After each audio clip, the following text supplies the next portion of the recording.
आज के इस वीडियो में हम लोग जाने वाले हैं धरती से यूनिवर्स के एंड तक। और अब काफी लोग ये सोच रहे होंगे कि यार यूनिवर्स का एंड ये कैसे पॉसिबल है, यूनिवर्स तो एंडलेस है, ब्रह्मांड का कोई अंत नहीं है।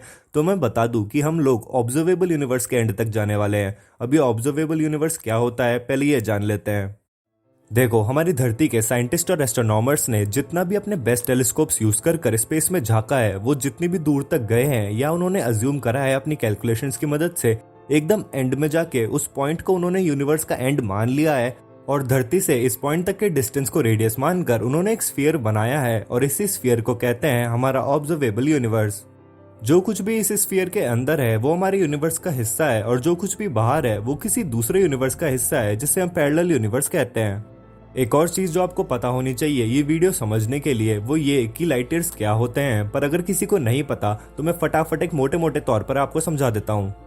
स्पेस में सारी चीजें एक दूसरे से बहुत दूर दूर होती हैं, और इसलिए किलोमीटर या माइल्स की जगह हम उन्हें लाइट ईयर्स में मेजर करते हैं। एक लाइट ईयर का मतलब है कि अगर कोई चीज लाइट की स्पीड से जा रही है एक पॉइंट से दूसरे पॉइंट तक, तो उसे उस पॉइंट तक पहुंचने में 1 साल लगेगा। और ऐसे ही अगर दो प्लैनेट्स के बीच का डिस्टेंस 2 लाइट ईयर का है, तो इसका मतलब है कि अगर हम एक प्लैनेट पे एक रॉकेट में बैठकर जाएं जो कि लाइट की स्पीड से चलता हो, तो हमें दूसरे प्लैनेट तक पहुंचने में 2 साल लग जाएंगे। अब टॉपिक पे वापस आते हैं और इस रॉकेट में बैठकर धरती से यूनिवर्स के एंड तक जाने वाली हमारी इस जर्नी को शुरू करते हैं। अब हम जैसे ही धरती के बाहर निकलते हैं तो काफी सारे एस्ट्रॉइड्स पार करने के बाद जो सबसे पहली बाउंड्री हमारे रास्ते में आएगी वो होगी हमारे सोलर सिस्टम की, जिसका नाम है हीलियोपॉज। यहाँ पे हमारा सोलर सिस्टम खत्म हो जाता है और इसके आगे अब हम मिल्की वे गैलेक्सी में घूमेंगे। हमारी मिल्की वे गैलेक्सी लगभग 1 लाख लाइट ईयर्स जितनी बड़ी है, और काफी सारे प्लैनेट्स और स्टार्स पार करने के बाद जब हम मिल्की वे गैलेक्सी से निकलेंगे तो हम एक रैंडम गैलेक्सीज के ग्रुप में पहुंचेंगे, जहाँ पे खूब सारी गैलेक्सीज होंगी। और ये आपको जितने भी डॉट्स दिख रहे हैं, ये हर एक डॉट एक गैलेक्सी है।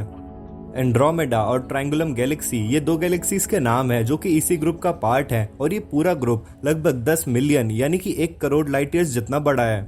अब थोड़ा और जूम आउट करें तो हमें मिलेगा वर्गो सुपर क्लस्टर, जो कि ऐसे ही गैलेक्सीज के ग्रुप से बना हुआ है और एक ग्रुप से लगभग 20 गुना बड़ा है। इसमें लगभग 30,000 गैलेक्सीज हैं। और अब हम थोड़ा और जूम आउट करके बड़ी पिक्चर देखें, थोड़ा और आगे चले तो हमें मिलेगा लनाकिया, जो कि 3 गुना बड़ा है एक वर्गो सुपर क्लस्टर से। और वर्गो सुपर क्लस्टर और ऐसे ही छोटे मोटे क्लस्टर्स को मिला के बना है।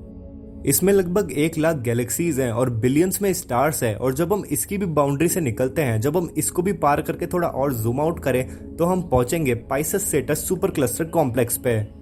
इसमें लगभग 60 क्लस्टर हैं गैलेक्सीज के, और स्टार्स तो ये मानो कि एक डेजर्ट में जितने रेत के दाने होते हैं उससे ज्यादा इसमें स्टार्स हैं।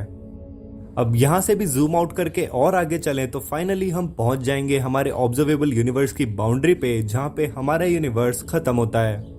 हमारे इस यूनिवर्स में 500 बिलियन से भी ज्यादा गैलेक्सीज है, यानी कि 50,000 करोड़ से भी ज्यादा गैलेक्सीज। और स्टार्स तो है 1 बिलियन ट्रिलियन के अराउंड, जो कि आपने मैथ्स में पढ़ा होगा कि 1 बिलियन में 9 जीरो आते हैं और 1 ट्रिलियन में 12 जीरो। तो अगर इन दोनों को मिला दें तो हमारे यूनिवर्स में स्टार्स का नंबर बनता है 1 और उसके आगे 21 जीरो। अब अगर इस सारे डिस्टेंस को मिला दें और ये देखें कि हमारा रॉकेट कितना चला है, तो धरती से इस यूनिवर्स की बाउंड्री तक का डिस्टेंस आएगा लगभग 46.508 बिलियन लाइट ईयर्स का। फटाफट मैं सारी चीजों को सम अप कर देता हूं, और इस बार हम उल्टा चलते हैं। तो ये है हमारा ऑब्जर्वेबल यूनिवर्स, और इसके अंदर काफी सारी चीजें हैं। पर हम जाएंगे Pisces Cetus supercluster complex पे, और उसके भी अंदर फिर हम जाएंगे लनाइकिया पे, और उसके भी अंदर फिर हम जाएंगे वर्गो सुपर क्लस्टर पे, और फिर उसके भी और अंदर जाने पे हम पहुंचेंगे एक रैंडम गैलेक्सीज के ग्रुप में, जिसमें से हम हमारी मिल्की वे गैलेक्सी में जाएंगे। और फिर मिल्की वे गैलेक्सी में पहुंचने के बाद हम हमारे सोलर सिस्टम में जाएंगे, और फिर फाइनली हम हमारी अर्थ पे पहुंच जाएंगे।